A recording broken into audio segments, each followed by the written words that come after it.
Record for a pretrial review in this case, as well as to discuss any issues that might have come up as it relates to our upcoming jury trial around witnesses, proposed exhibits, proposed voir dire questions, etc., for pretrial purposes. May I have the names of our participants, please? Good morning, Your Honor. Ariel Berger here, the guardian ad litem.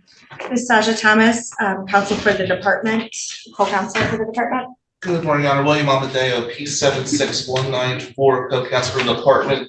Between Ms. Thomas, I as our worker, Chelsea Grant. Chelsea, please state your name for the record. Chelsea Grant with the department. Thank you. Good morning. Alex Lizzahobe appearing on behalf of the respondent, who also is on the screen. Mr. Higgins, if you could please introduce yourself. Yes, good morning. My name is Matthew Virgil Higgins, Jr. Thank you. All right, Mr. Lizzahobe, you indicated you may have something preliminary before we get into the matter set for today.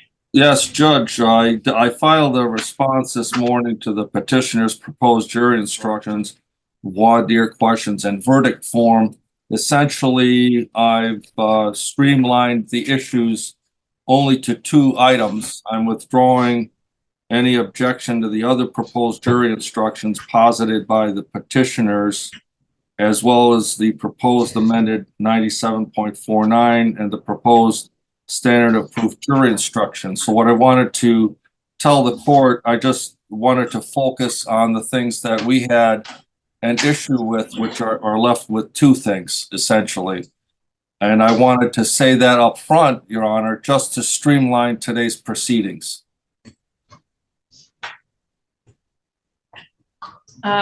Just for future reference, if you file something with the clerk's office, could you put some kind of cover sheet on it? Because I had all of what I received was Mr. Lizzahobe's documents, all of which had a clear title on them, but then just a stack of documents that just said proposed instructions. So I thought they were his, frankly. I didn't realize that they had come from the department, or that at the end of it, they had some of the other things that you wanted you to look at. So just for future reference, I mean, I'm caught up at this point, but I discovered that confusion, frankly, this morning when I got his response to your proposed instructions, and I was like, where are they? And I found them. So if you could just be mindful of that moving forward. Any response to Mr. Lizzahobe's comments? Yes, Your Honor, be brief. I don't know if we should address this now or after the review, but I think the biggest issue that Mr. Lizzahobe and the department have right now, besides our theories on the case, is that the expert. I did explain to Mr. Lizzahobe last time, I'm going to reiterate that you would be the trier of fact here, determining who or what an expert could come in at all. He said to me, and correct me if I'm wrong, that he's going to bring in an expert and it will be something we'll have to discuss at trial. Well, that would be a trial within a trial. It's my interpretation, if he wants an expert, he needs to have a Daubert here. You need to either approve or deny that expert. I've never been in a situation where an expert would just come in and we could handle it at trial. So I think it needs to be your decision, not mine or Mr. Lizzahobe's. We're not stipulating to the expert coming in, and I do think he needs to file a Daubert hearing.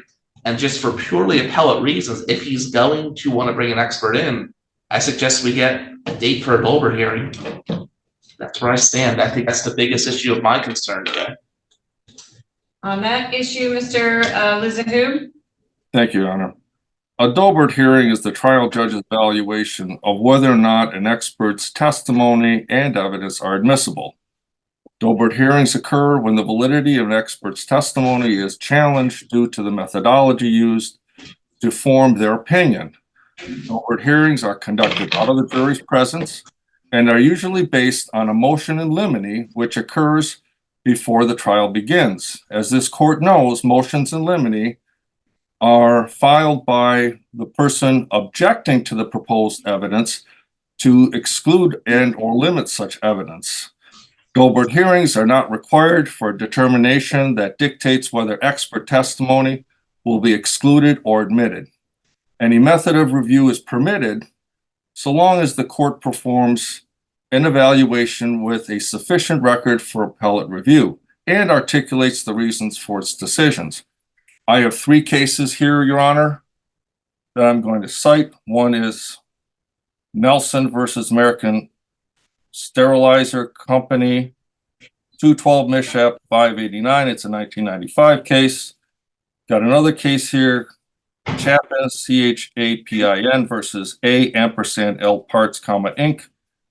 274 Mishap 122. It's a 2007 case. And a third case, which is kind of a signal case on these issues, is Voir versus Farm Bureau General Insurance Company, and it's 292 Mishap 456. It's a 2011 case. In each of the three cases, Judge, expert witnesses were proposed to be used by the party standing behind that expert. And in each of those cases, the party opposing the use of the expert had filed motions in limine to challenge that expert. So and it's not uncommon that these Daubert hearings occur at the first day of trial before the jury hears any evidence, just to determine the admissibility. The function of the court on a Daubert hearing is a gatekeeper. So my position is, to the extent that opposing counsel desire to challenge my expert, then the onus is on them to file the motion in limine. And I stated that to Mr. Amadeo.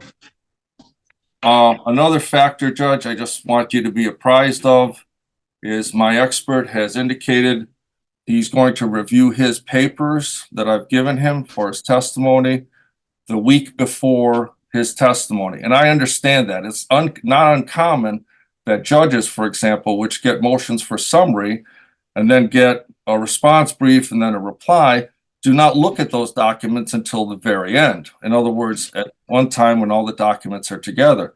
In our particular case, we've been getting continued reports, which I've been providing to our expert. And I'm sure he'd rather, instead of looking at all the documents in 10 different days, he didn't want to do it piecemeal. He wanted to do it all at once. He's qualified. We provided and filed his resume with the court. He's been designated an expert in over 24 matters, both out of state, state and federal. And he's extremely well qualified. But to the extent that opposing counsel feels there's an issue, then it's respondent's position that it is the petitioner whom is obligated to file the motion in limine to challenge the expert's testimony. I'll respond briefly. Okay.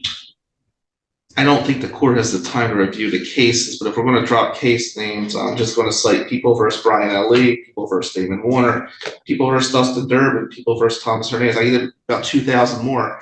The reality is this: there's three ways the expert can come in according to MRE 702. Either if the jurist believes the resume, the CV is so strong that Daubert hearing is not needed, which I don't believe you've made such a decision, Your Honor.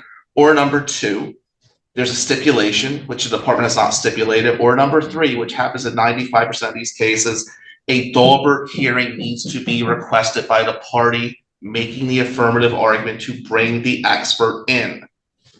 If we want to brief the issue, that's fine, but there is no basis to just say that Mr. Lazo finds this person to be a qualified expert, and now we're going to ask for a 5-day trial, and we're going to determine this on your clock. That's insanity, Judge. If he wants an expert, either you agree to it based on the person's resume, or we motion it out. But he cannot make that unilateral decision. And it's we're going to bring a jury in for 5 days. Then we're going to determine the issue at jury trial. That's going to create an appeal right there, which is what I believe is the intent of respondent's counsel. If he wants his expert in, he needs to do a hearing, Your Honor, and then you need to decide if they come in or not. It's pretty simple. Ms. Your Berger, Honor. would you? No, Mr. Lizagu, please I stop. apologize. Sorry. Thank you. Ms. Berger. Yes, Your Honor. I do believe we have to have a hearing. We aren't stipulating to this witness being qualified as an expert. I haven't received an order from the court stating that. I just don't see how under the court rules we can proceed when we aren't in agreement. I thought that last time or 2 times ago we were here, Mr. Lizahu was going to file a motion so we could have that hearing scheduled. Now we're a month away from trial and in the same position that we were last month and arguing over the same things that it's not our burden, it's not the department's burden, it's not my burden to clarify for the court, quite frankly. Thank you. I can appreciate the research you've done, Mr. Lizahu. I would have preferred to have it at our last hearing, at the last juncture, or one of the last junctures. I do recall that if you wanted to use the expert, then you needed to secure a hearing date so that that could be decided. But needless to say, I will not be calling in a jury and then letting them just simply sit in the jury room for hours, potentially, for purposes of a Daubert hearing. I just don't find that to be reasonable or acceptable to ask our fellow community members to simply wait for that decision. So if you would like to use that expert and you would like to object, I will be happy to give you all some time to try to make some time for that. I don't care who files the motion, but I can tell you right now, I am not going to make our jury members wait on the day of jury for that decision. Your Honor, if a motion is filed by Mr. Lizahood, we just ask that it's a date convenient for your court for us to have ample time to respond, we can take it from there.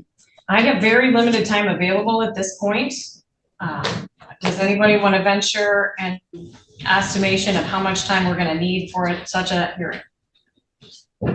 The hearing itself, Your Honor, could go up to 4 hours long, depending upon how deep the respondent, who's actually on the affirmative defense here, wants to make it. I've had Daubert's hearings that have gone 2 days. I've had ones that have gone 1 hour. I think in this case, a half a day would be reasonable. Mr. Lizahood, would you agree with that estimation? I'm fine with that. Agreed, Judge. All right.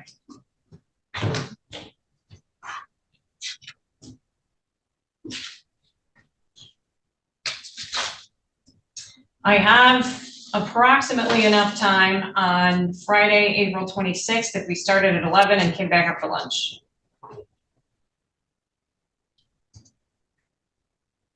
I can make that work. I can make that work, Judge.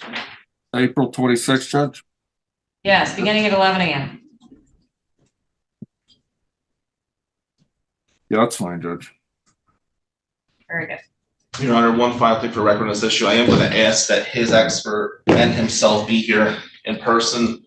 Zooms with these evidentiary hearings with Daubert's can be concerning just for the integrity proceeding. I think the expert should be in person. Your Honor, the problem with that is when I communicated with Mr. Swerdlow, Dr. Swerdlow Freed, he was in Arizona. I don't know what his schedule is, so I cannot respond to that. Well, Mr. Lizahood, I would suggest that you figure that out as soon as possible. I would agree, Zoom is difficult to allow for transcription and sometimes even gets in the way of the process. Even some of our best experts that testify regularly on Zoom commonly run into issues with electronics, microphones, signal, Wi-Fi, or we do, and it can significantly hold things up. In this case, that time frame is it for the availability that we have to hear from your expert prior to the jury trial. So if he's not available, you are frankly risking not being able to use him during the jury trial. So I suggest you figure that out as soon as possible. But for now, I'm scheduling a Daubert hearing, a motion in limine on this expert, Friday, April 26th at 11 a.m. Your Honor, it might not even be an issue. I just bring it to the court's attention because I'm aware of that fact. So it might not even be an issue. I'll be contacting him immediately. Well, that's on you, Mr. Lizahood, frankly. All right, I received this objection to, or I'm sorry, the response to petitioner's proposed jury instructions according to your questions and verdict form, which part of the response does not appear to be geared towards the issues of jury instructions, voir dire questions, and verdict form, with the exception that the jury instructions do ask the court to read the factual allegations in the petition. And there are some issues that Mr. Lizahood would like to leave out of the petition itself. And I think that that's a rather significant issue that needs to be addressed this morning. I trust you've had a chance to read that, Mr. Amadeo, and are ready to respond. I am, Your Honor. Go ahead. It's very clear that the jury instruction presented is standard. In these cases, this jury instruction comes in, we cannot have him basically manipulate what comes in, what does not come in. I do believe respondents trying to get an unfair advantage by manipulating the jury instructions. So I guess we go with standard works. That's all I have to say on this issue, Your Honor. Mr. Lizahook, did you find any case law that would allow the court to dissect a petition that's to be read in front of the jury? The only citation I have is the statute MCL 712A.17B5, which prohibits the use of the forensic interview to the jury. The request to read the factual allegations in the petition is essentially a de facto recitation of the forensic interview to the jury. In fact, the allegations include that a forensic interview was conducted. I think that would cause confusion to the jury. I think it would mislead the jury, and I think it would be a clear violation of MCL 712A.17B5. I just don't think it's proper. Moreover, Your Honor, allegations 7 through 18 of the petition have no relevance to the jury determinations. For example, one allegation refers to something involving my client 15 years ago, has nothing to do with the issues that are going to be presented to the jury. So my position, Your Honor, is that reading the factual allegations of the petition, which quotes directly from the forensic interview, is a de facto introduction of that forensic interview to the jury and a complete violation of the statute. Ms. Berger, do you have a position on this? Have you had a chance to look at this? I have quickly, Your Honor. I just got it when I got here this morning. I don't believe there's any way around reading the petition for the jury. I think it has to be done under the statute. And I think that we've already kind of argued this issue as it relates to the forensic interview and the interviewer and what can be said and who can testify. And I think that this is just the respondent's second attempt to limit or further limit what can be brought before the jury. I don't think it's appropriate, and I think the petition has to be read. I don't see any way around it. I've never seen that, and I don't see any case law that supports it. Did you want to say anything else? Your Honor, I would just echo what Ms. Berger had mentioned. We researched this issue at the last hearing and spent significant time on it. The statute does not read that whatsoever. That statute is to protect against hearsay. It would be analogous to us not reading a complaint into the record when it comes time to a criminal jury trial. So I believe that the jury instruction needs to stand as is. Anything further on that point before I make my decision, Mr. Lizahook? Yes, Your Honor. Criminal complaints that are read to the jury do not include detailed forensic interview allegations and other allegations unrelated to the matter. This is not a criminal case, Your Honor. This is a civil matter in the juvenile court, and those standards that are referred to by sister counsel are not appropriate in this particular case. A juvenile proceeding, we have a state statute on point that says that the forensic interview is inadmissible. The allegations in the petition restate the forensic interview. They specifically state the words forensic interview. They specifically state the interviewer. They specifically state the process. I would only cause confusion to the jury and mislead the jury. Thank you. Well, in looking at this particular issue, I concur with our guardian ad litem that the court is required to read the allegations in the petition. I also concur with the interpretation of the department as it relates to the rule around the forensic interview and the forensic interviewer, which has to do with those hearsay provisions. And at this late stage in the game, without any other authority that would guide the court in allowing, frankly, the dissection of the department's petition, not only for that piece, but also simply the allegation that the factual allegations have no relevance, which is the second piece of the objection under subsection 1. I don't have any authority to prohibit particular pieces of the petition from being read to the jury. In fact, I have an obligation to make sure that it is read. So I would leave that to you to address on appeal if you so wish. But without any further support for that request, it is denied. Provision 2 simply says 97.35, object to C and D since unsupported in the petition. Would you like to articulate further on that, Mr. Lizahoop? Yes, Your Honor. Let me pull it here. Subsection C and D. C says that if the child is abandoned by his or her parents, guardian, or other custodian, or number D, that the child is without proper custody or guardianship. I do not believe the petition in question involved anything to support those allegations. I think that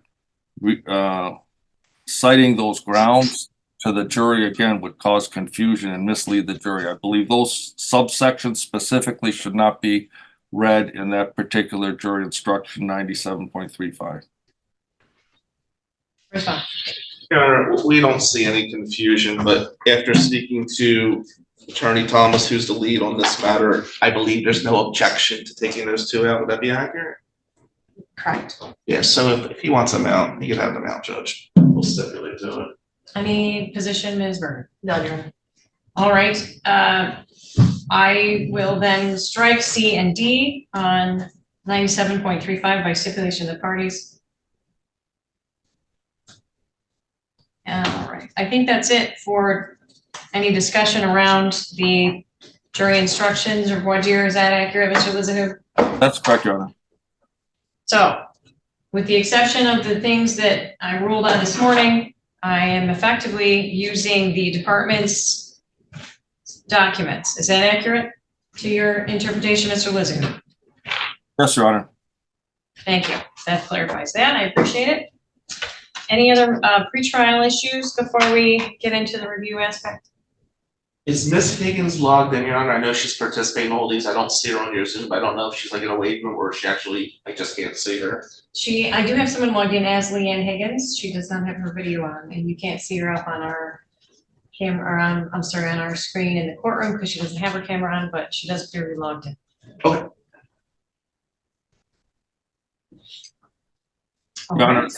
Your Honor, there's two other matters. Well, one other matter. We stipulate to the use of the verdict form, the standard jury verdict form. And as far as voir dire, we have no issues or objections to any of the petitioner's voir dire questions. I think they're all good, but I likewise like my voir dire questions. So my humble opinion, Judge, they can all be used for the jury. I think it'd be helpful in getting a good jury to ask all the voir dire questions. And I did not receive any objections whatsoever from opposing counsel as to my proposed voir dire.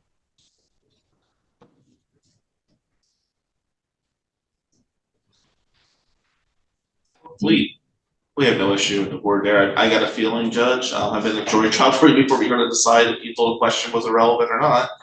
So I just think it's fine to proceed as is. With both sets of questions? Yeah, I have no problem. Ms. Berger, any position? No. Thank you. All right. Well, I will certainly inform the jury that we will be using a couple of sets of questions. So if they are a bit redundant at times, I have not reviewed them specifically to see if that's an issue. That would be on our adjournment. And Judge, just for time's sake, I always make too many questions. I limit them to probably like 10 at the end of the day. I can't speak for what brother counsel's going to do, but I'm not going to ask the jury constant repetitive stuff. This will just make them mad at me. So I typically read the questions to the jury, but if you would prefer to read them yourselves, I think we would need to probably make some plans on how we make. I have no issue with you reading them. I'd rather, well, reading the voir dire I think is a fantastic idea by the court. And of course, that would not preclude me from doing follow-up questions for the voir dire, Judge. That's my understanding, correct? Well, the whole point of doing the questions in the beginning is so that if there's anything objectionable in your questions, that we have that conversation before it happens in front of the jury. So the short answer to your question is no. Okay, but I'm still able to do follow-up questions with the jury based on their questionnaires and what I need. Not the way that I've got this organized, Mr. Lizahoob, no. And you would have the opportunity to review those questionnaires ahead of time. If you come to the courthouse, there will be a copy here for you to review. I suggest you take advantage of that. But the whole point of having your questions available ahead of time is so that if the other attorneys have any objections to your questions, then those are done ahead of time so as to efficiently use the time that the jury has generously donated to us out of their daily lives and ours, frankly. I have no interest in diverging into any number of recesses outside the hearing of the jury on voir dire questions. So this is your opportunity to give me questions that you would like to ask the jury. And I would not expect, unless there's an agreement by your fellow attorneys, to add to those questions on the day of. Well, Your Honor, if, for example, a juror answers a certain way in a question, are you indicating that I have no right to follow up on that to determine the proper answer to that question? Mr. Lizahoob, you're asking a lot of hypothetical questions about a lot of different situations that could potentially arise, and I have no interest in going down that road this morning. Your Honor, when you indicate, right, I'm just asking, Judge, you said I could come down and look at the voir dire, the juror questionnaires. Can you tell me when that will be available? I would call the clerk's office, the circuit court clerk's office, and ask that question because I'm not in charge of that. But I can tell you that we typically have a copy here, at least on the day of, if not earlier than that, for the attorneys to review. But call the circuit court clerk's office to find out additional information you may want on that point. Thank you, Judge. Thanks for the record, Judge. One, to answer Mr. Lazo, I believe it's 2 weeks before a trial are usually available if he wants to call. That's my experience in Illinois. And two, I think the whole point of having you review the questions, they ask them is to save time. So the follow-ups wouldn't make a lot of sense at that point. We get our answers, we decide who we want, who we don't want. That's my interpretation of it. Yes, that's accurate. Thank you, Judge. Ms. Berger, anything else? No, no. Very good. Any other preliminaries, Mr. Lizahoob? Not in terms of what the court has addressed so far, but there is some things that have come up regarding new allegations regarding the non-respondent parent, to my knowledge. How is that relevant for purposes of pretrial? Not for the pretrial, Judge. I just didn't want to waive the right to get into the new allegations. I apologize if I spoke out of turn. Mr. Lizahoob, we're here because there's been a petition filed against your client. And that is what needs to be resolved in front of the jury. So that's what we're planning for. All right. Sounds like we've got the pretrial issues resolved. Let's head into the pretrial review. Ms. Berger. Thank you, Your Honor. I have not visited between last month and this month with the minor children, but I have been able to review all of the reports and speak with the attorneys for the agency. It's my understanding that today we would like to cover the child's preference and her testimony. I know that we began talking about that at the last hearing. But I think the child has started to kind of open up a little bit about what she has experienced. I know that she prefers to testify via Zoom. We've talked about that a lot in the past, or at least testify in a manner that is more comfortable for her. So today I'm asking that we focus our review a little bit on that, and basically that I think it's in her best interest, as well as the other children's best interest, to testify in a way that doesn't do more harm to them and cause more trauma to them. They kind of are at a standstill in their counseling. Mom reports that they don't really talk about it at home. She doesn't want to interfere with any of the healing processes, and I think that that's appropriate. So at this time, I'm just asking that we keep the current trial date, that these kids have been in limbo for long enough, that they need something to happen in our case to be able to move forward in their counseling, in their therapeutic, and in their healing. So at this point, I think this is what's holding them up, and I think that's the opposite of what these proceedings are for. So I'm asking that we still move forward with the trial that's currently scheduled, and that these children hopefully get some reprieve in how their testimony will happen. Thank you. As it relates to allowing them to testify by Zoom, I know one of the things that was discussed was having them using a room in the courthouse to Zoom from. Is that what you're suggesting, or did you have something else in mind? I think that that is a good medium, Your Honor. That way they are here. If we have other questions, that they, physically are present in the courtroom, but they are kind of separated out from all of us. That way they can still be questioned. They can still be, brought in for some reason if we need that, but that it does insulate them. In your scenario, effectively, I would envision turning our podium to the camera, having the camera focus on the podium so that the child can see whatever attorney is asking the questions, but would not have to necessarily have Mr. Higgins visible. Is Yes. that sufficient in your mind? I would like to hear a little bit more from the therapist, but I think for me, that would be appropriate. All right, your position? We concur with everything the jail just said. I do know one issue that respondent's attorney may make is the motion or the order of sequestration. If the child is here alone in a room testifying, that should not become an appellate issue. I think that's a good idea. We will stand by it. What are your thoughts, Mr. Lizahoop? Your Honor, I think the simplest ways are the best ways. And my suggestion, Your Honor, is to bring in a blackboard into the courtroom and just block Mr. Higgins' appearance from the children. And that way, the jury gets the best flavor of the testimony of the witnesses, the children witnesses, and this Zoom issues and technology and problems with communicating with me and the introduction of exhibits to the witnesses is going to be an issue. And that's all resolved by just the simplest way of putting a blackboard in front of my client in the courtroom. I think I answered this last time, Mr. Lizahoop, but what exhibits would you anticipate needing to introduce to the child witnesses? Prior statements.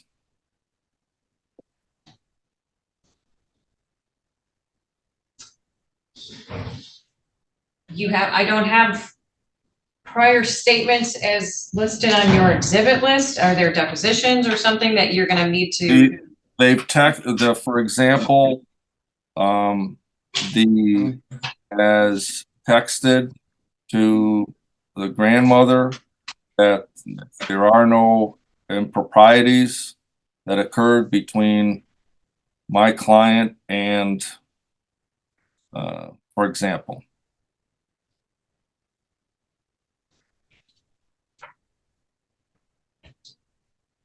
So some text messages, Yes, Your Honor. and have those been circulated? Absolutely, Judge.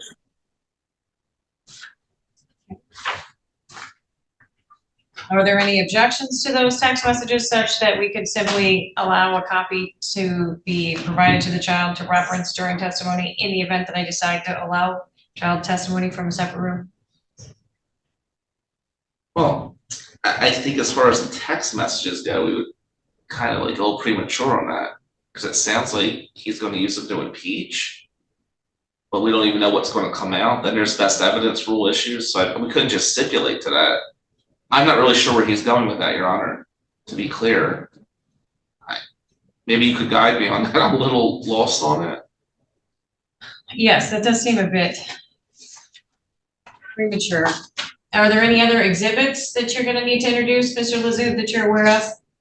With the children, there are some cards and other things that has provided to my client, which I've shared with brother and sister counsel, which I believe might become relevant during her examination.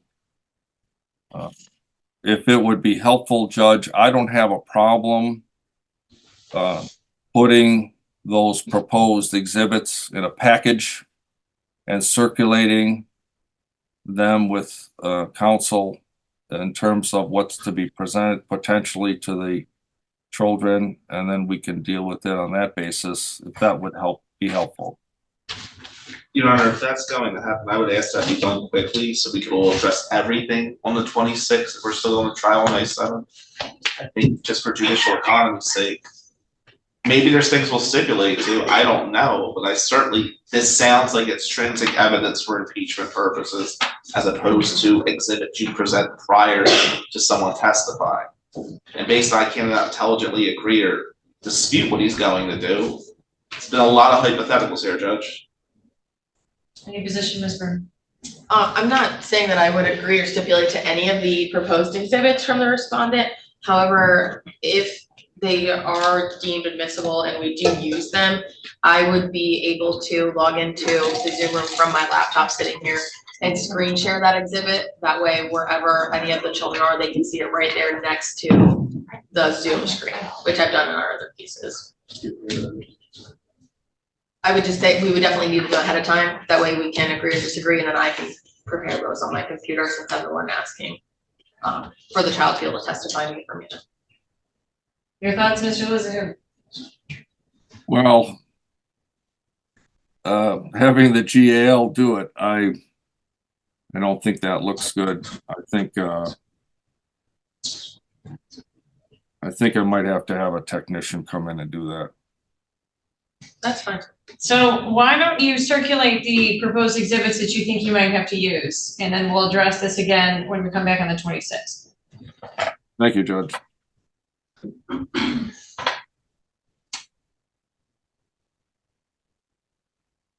All right, and as far as the final decision on whether or not allowing the children to testify from a separate room using Zoom, I'll be happy to listen to the proofs today. Thank you. Just remind me to make that decision at the end. Yes. Testimony today for purposes of pretrial review. Department calls Chelsea Grantis. Ms. Grant, what is your position? I am an ongoing worker in the Department of Health and Human Services for Children's Services. How long have you been in that position? This position specifically, I've been in for a year, and I've been with the department for 5. And how long have you worked on the Higgins matter? Since it came to court. Would it be fair to say you know more than anybody else about this matter? Yes.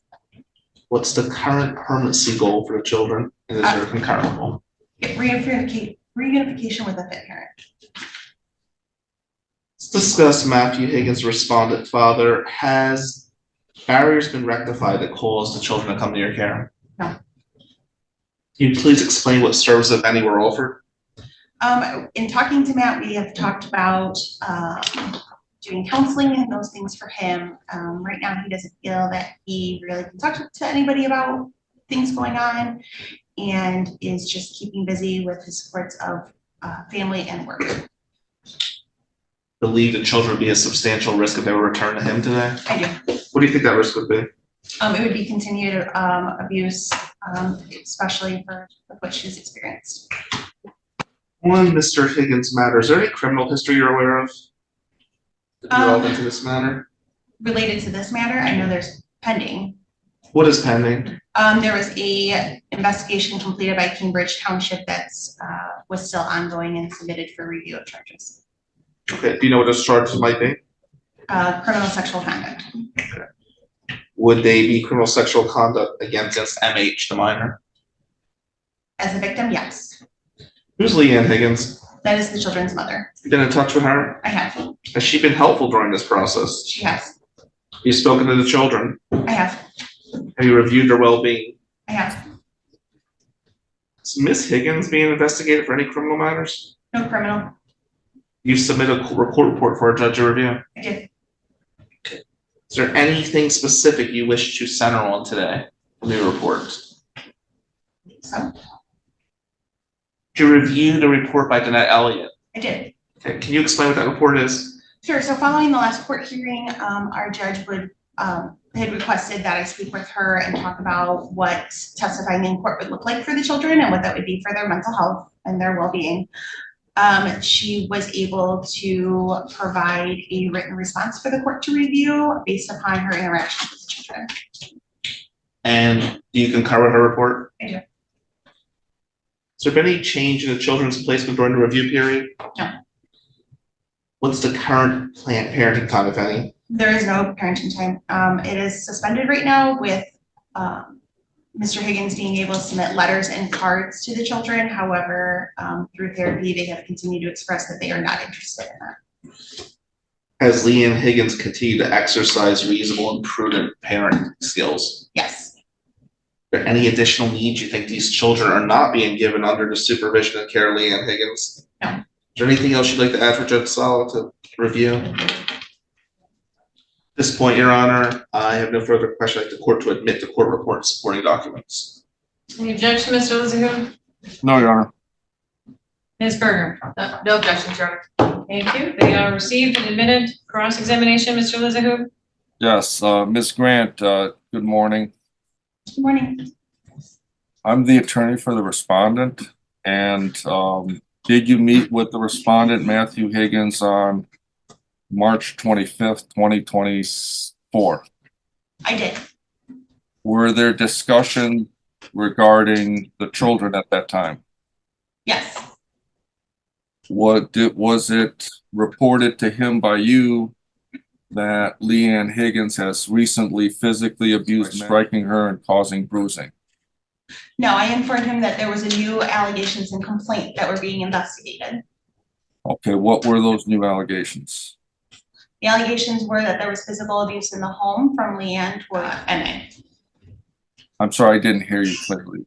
Physical abuse by Leanne against whom? There were allegations that Leanne, sorry, I tried not to use her name since we are live. MAH, so her initials. Okay, the girl, right? Yes. Can Correct. you be more specific as to what those allegations are? There were allegations that she had caused a bruise to her arm and I believe her collarbone. Were there any photographs taken to corroborate that allegation? Our Wayne County assigned investigator went and saw the children. There were no marks, bruises, or anything observed on any of the children. Is it also true that it was reported MH is getting sexual with her friends? So Ms. Higgins had reached out and stated that upon discipline, she had removed the child's phone and was going through it just to monitor her behavior. She was sending explicit texts to some of her friends, and mom had reached out to ask how to handle this and to make sure her trauma therapy referral was in process. Also, was it reported was sneaking out of the house that she's living in with Leanne Higgins?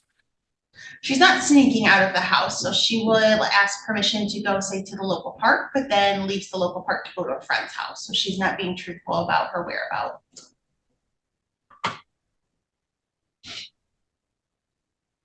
Who is the person whom is investigating for CPS in Wayne County? I believe his name is Mr. Hudson. Hudson, do you know the first name, please? I can spell it. I believe it's Thirl. It's THIRL. Thurl, that is his first name? Yes, I believe that's how it's pronounced. Okay, anyone else other than him is investigating the matter for Child Protective Services in Wayne County? No, sir. Who was the person that was also present at the March 25th, 2024 meeting with my client? That was an investigator in our office, Sarah Harvey. I'm sorry, and what was the name of your investigator? Sarah Harvey. Is Sarah spelled the traditional way or with an H? With an H. And could you spell her last name for me, please? HARVEY.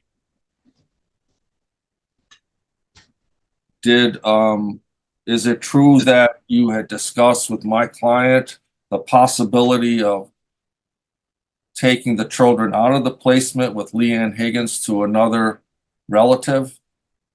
So part of our court process and even in the court report, we're asked to continue to ask parents for any fictive kin, caregivers, those kind of things. I did explain to him that we were nowhere near that point. But if we were to ever get to that point, much like we ask every parent during those cases, is there anybody you would like us to explore? To which he stated no, other than his sister Amber, who he's already reported previously.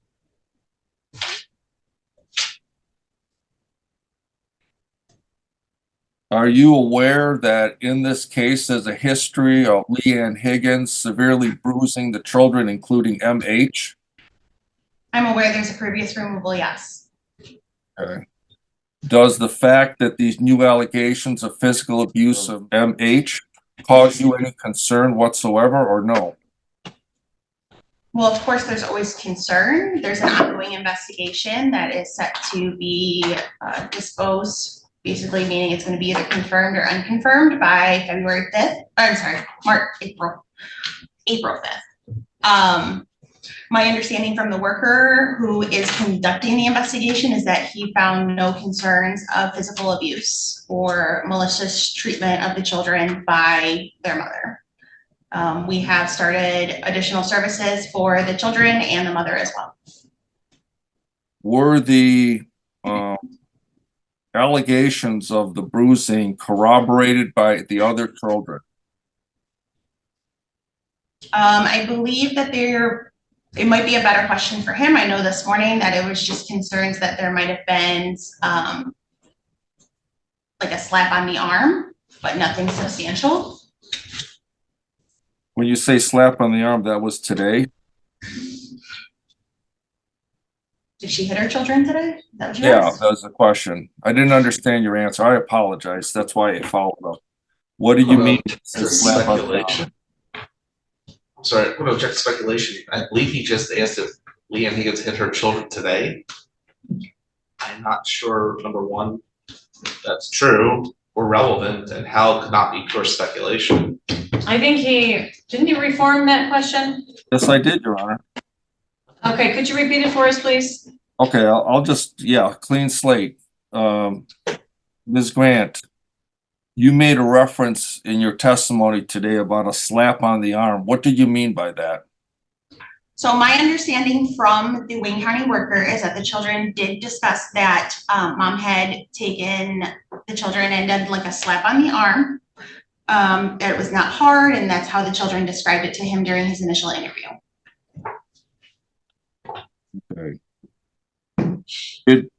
Were there any reports prepared by Thurl Hudson that in writing that he has provided to your office or to you that you're aware of? His investigation is still ongoing. He has 30 days to complete it. That 30 days would not be up until the 5th. And to the extent that his department is involved in the investigation, it was initiated by some paperwork, true? I don't understand the question. When CPS conducts an investigation, there's some call or information provided to CPS that there's a problem involving a minor child, true? That is true. There's a centralized intake call. Okay. Do you have a copy of that centralized intake call or no? I was provided a copy of the DHS report, yeah. Did you? Okay. Can I ask you to provide it to my office?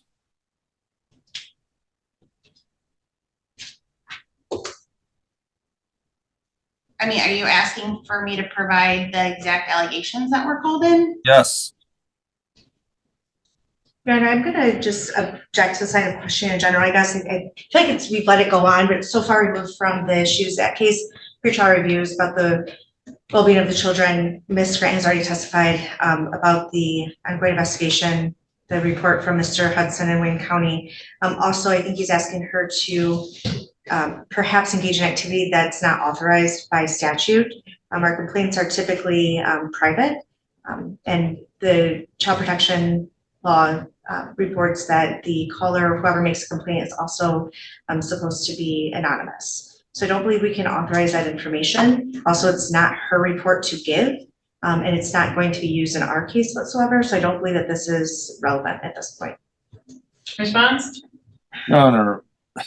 This new evidence demonstrates that Leanne Higgins is physically abusive to the children, consistent with their history with the children. And I believe that directly segues into the issues in this case. And we're in the truth-seeking process. And they can redact the person whom made the call in regarding the physical abuse of the child, but I believe it's new evidence that needs to be provided to respondent to be able to use in this matter. General, if there was a new petition filed or a criminal case, I would agree with Mr. Liza, but right now, he's asking for a worker to speculate about an alleged investigation in another county that has not been substantiated. At this rate, we're going to be here for hours over irrelevant issues. Ms. Berger, did you have a position on this? Who wants to try to request something through discovery? I think that he has that right. I think that anything prior to trial, the discovery timeline has been closed. And any new allegations are relevant, they're relevant to me, I guess, for my investigation and my report, but I don't see how they're relevant as it relates to respondent father and the allegations against him. So I don't think that we need to continue down this line of questioning. I concur with the guardian ad litem, Mr. Lizahoob.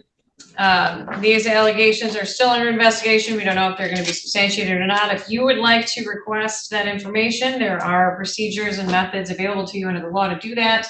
But asking this witness to testify to what she knows has pretty much been exhausted at this point, and it's not relevant for purposes of our pretrial review until and unless it becomes an issue where the court needs to weigh in to remove the children, which would, as Mr. Amadeo shared with us, be preceded by a petition for removal. So feel free to do your own investigation separately. Excuse me. But please move on to something else for today. Thank you, Judge. Can I do just a short number of questions, please, with the witness? On a different issue, yes.